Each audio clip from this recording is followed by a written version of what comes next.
Hello friends, आप सभी का मेरे YouTube channel go through fine art में स्वागत है। फ्रेंड्स, अगर ये वीडियो पसंद आए तो please go through fine art को सब्सक्राइब करके बेल आइकन प्रेस कर दीजिएगा। आज मैं आप लोग को DSSB PGT का जो एग्ज़ाम 16, 17 और 18 का है उसके बारे में कुछ इम्पॉर्टेंट टिप्स बताने वाली हूँ, तो प्लीज़ वीडियो को एंड तक देखिएगा विदाउट स्किप किए। सबसे पहले हम निगेटिव मार्किंग के बारे में बात करेंगे कि अगर आप एक क्वेश्चन गलत करते हैं तो 0.25 मार्क्स आपके कट हो जाएंगे। दैट मीन्स कि अगर आप 4 क्वेश्चंस गलत करते हैं तो आपके 1 नंबर कट जाएंगे। तो कैसे हम निगेटिव मार्किंग से बचें, सबसे पहले इसके बारे में बताऊंगी। फॉर एग्जांपल कि आपको 100 क्वेश्चंस में से 10 क्वेश्चंस या 20 क्वेश्चंस या बहुत सारे क्वेश्चंस नहीं आते हैं, तो आप उसमें से क्या करेंगे, जो आपको एकदम लग रहा है कि हाँ ये होना चाहिए तो उस पर ही टिक करें।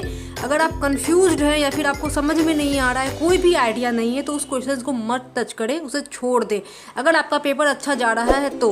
अगर आपका पेपर बहुत ही ख़राब जा रहा है, आप ऐसे भी पास नहीं करोगे, आपको लग रहा है कि हम 50% क्वेश्चन टच किए हैं, मेरा एग्ज़ाम ऐसे भी नहीं निकलने वाला है, उस समय पर मैं बोलूँगी कुछ क्वेश्चंस को, उसमें से 10-20 क्वेश्चंस आप ले सकते हैं जिसमें आपको थोड़ा बहुत चांस लग रहा है कि ये होने वाला है, उस पर आप बना के आइए। ऐसे भी आपका एग्ज़ाम क्लियर होने वाला है नहीं। उससे अच्छा है क्या पता, अगर आप 10 से 20 क्वेश्चन अटेम्प्ट करते हो, उसमें से अगर आपका 10 क्वेश्चंस भी सही हो जाता है तो आपको वहाँ पर से 8-9 नंबर से ज़्यादा मिलने के चांसेस रहेंगे। तो क्वेश्चंस को इस तरह से अटेम्प्ट कीजिएगा।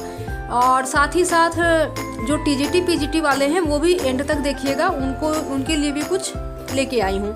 फिर है कि सही तुक्का कैसे लगता है, तुक्का कैसे लगाएं। तुक्का भी एक बहुत बड़ी चीज़ है। तो तुक्का के लिए यही करना होता है कि आपको एलिमिनेट करना होता है। सबसे पहले तो आप एलिमिनेट करने की कोशिश कीजिए, और तब भी अगर एलिमिनेट नहीं कर पा रहे तो दिल से सबसे पहले जो निकल के आए उसी को लगा दे। सबसे पहले आपने क्वेश्चंस पढ़ा, आंसर पढ़े, आपको लगा कि 1 नंबर होना चाहिए तो आंख बंद करके 1 नंबर लगा दीजिएगा।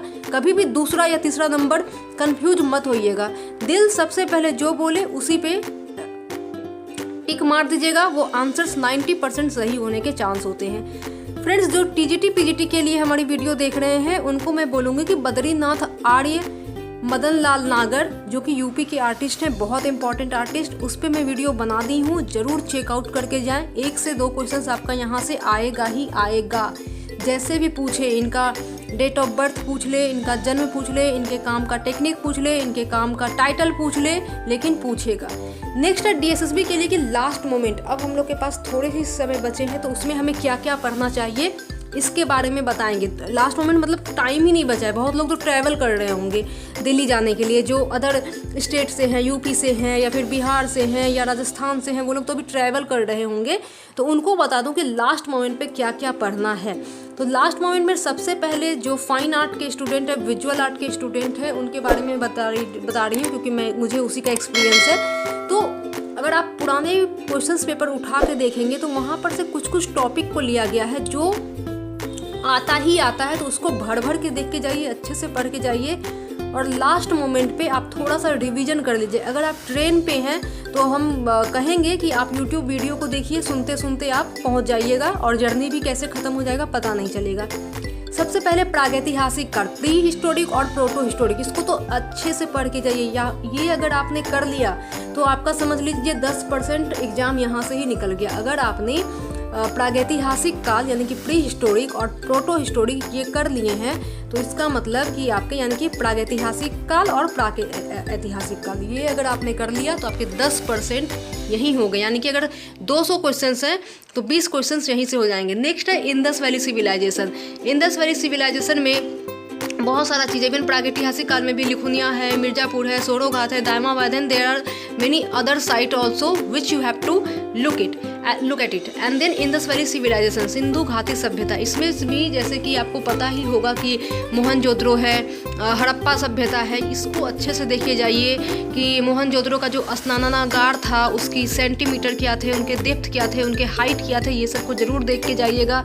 फिर जितने भी स्कल्पचर्स थे कौन से मीडियम में है, हाइट क्या है, कौन से म्यूजियम में रखा हुआ है। बहुत बार हाइट पूछ देता है कि ठीक है आप बताइए कि जो ब्रॉन्ज में स्कल्पचर्स है उसका हाइट बताने के लिए। नेक्स्ट है आपका साउथ टेम्पल एंड आर्किटेक्चर। अगर आप साउथ को देख लिए हैं, फॉर एग्जांपल कि जैसे कि महाबलीपुरम है, फिर आपका कैलाशनाथ है, इस तरह की चीज़ अगर आप देख के जा रहे हैं तो यहाँ से भी आपके 10% हो जाएंगे।